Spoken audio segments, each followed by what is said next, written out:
Hello and welcome to Lemma Dental Clinic. In this video, we'll walk you through how root canal renewal is done step by step. Root canal renewal or retreatment is done when a tooth previously had a root canal becomes infected again or painful.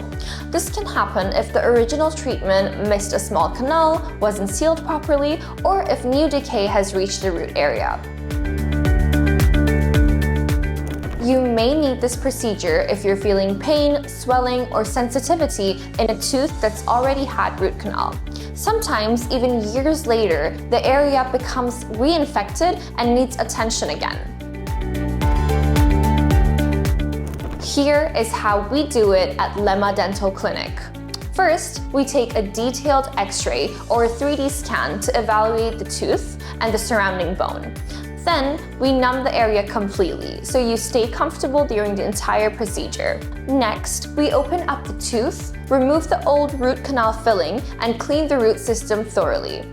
We disinfect the area and shape the canals again, just like during the first treatment. Sometimes, we place medication inside for a few days to eliminate bacteria. Once everything is clean and dry, we seal the canal using biocompatible materials to prevent future infections. In most cases, we finish by placing a crown to protect and strengthen the tooth. It's a conservative and highly effective way to treat reinfection or failure from an early treatment. If you have pain or discomfort in a treated tooth, don't wait. Reach out to Lemma Dental Clinic for expert care.